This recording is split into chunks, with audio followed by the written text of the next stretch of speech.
Focus Washington. I'm Chuck Conconi, and my special guest today is Quin Hillyer, who is the conservative columnist of the Washington Examiner. I keep saying conservative columnist, but I know you are. Yes, indeed, I am. Thank you for being here. Glad to be here, Chuck, always.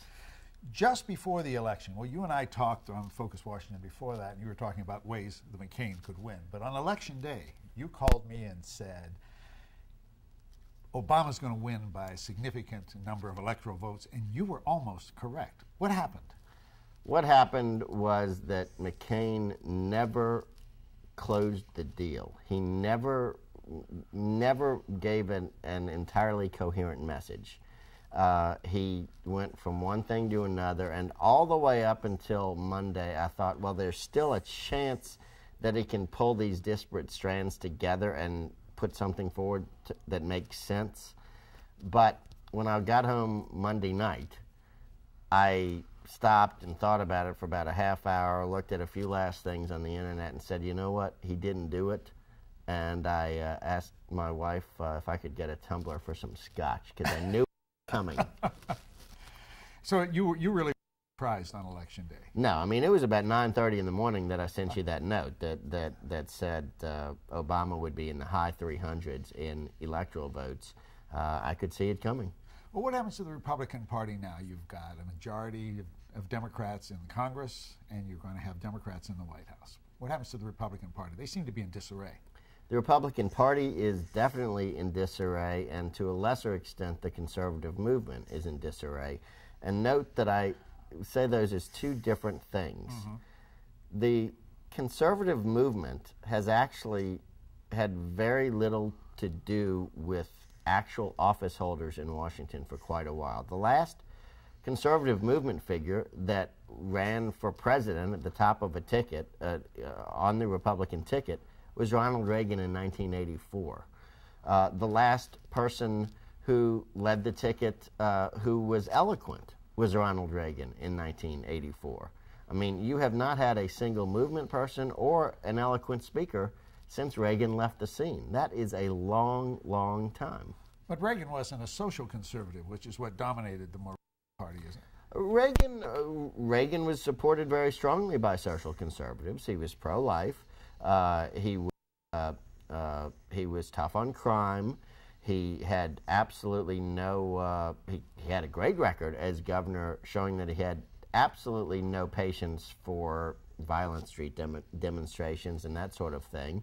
And he was actually one of the people that brought in the social conservatives into the movement. He was for prayer in school, but he just didn't spend a lot of time yelling it from the rooftops. So you think the future of rebuilding, if that's the right word, the Republican Party is going to be on the conservative, the far right side of it?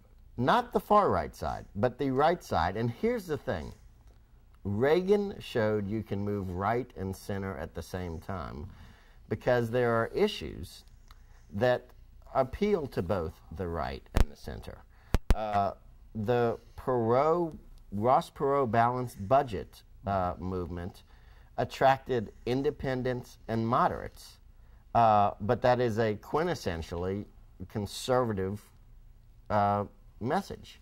And that's one thing conservatives haven't seen since 1998 is a Republican Party in Washington that will actually stick up for fiscal conservatism. And again, if you do those sorts of things, and if you do some of the things that involve reminding people of a sense of American exceptionalism, of America as something special, and it's special for values that we hold in common, that appeals to the right and to the center also, if you frame it in an inclusive way.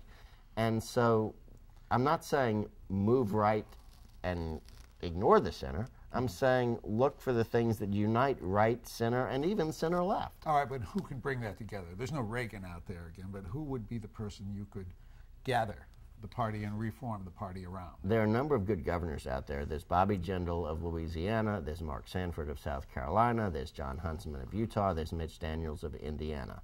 There are a number of bright young House members, Mike Pence of Indiana. You have John Chaddick of Arizona. You have Jeb Hinserling of Texas, Paul Ryan of Wisconsin, Marsha Blackburn of Tennessee. Who would you focus on as the one who really could bring them together? I mean, there's a lot of names you've mentioned. Right. Well, the reason obviously not a Sarah Palin.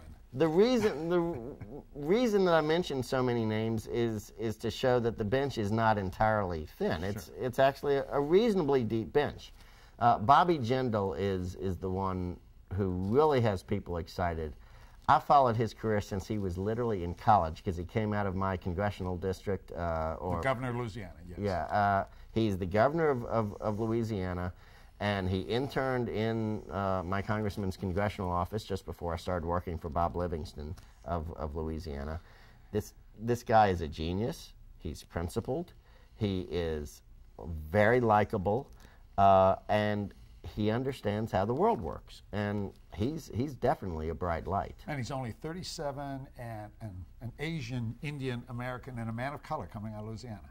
Absolutely, which, you know, this election of Barack Obama should put to rest once and for all the idea that this is a fundamentally racist country, because it's just not. But Bobby Jindal's election last year in Louisiana should have put to rest the idea that the South is irredeemably racist. Skin color doesn't matter, and it's time we all get past that. Thank you for being here. We're going to talk to you more about this because I think there's a lot of things going to happen as the Republican Party rebuilds itself. Thank you, Chuck. I'm Chuck Conconi, and this has been Focus Washington.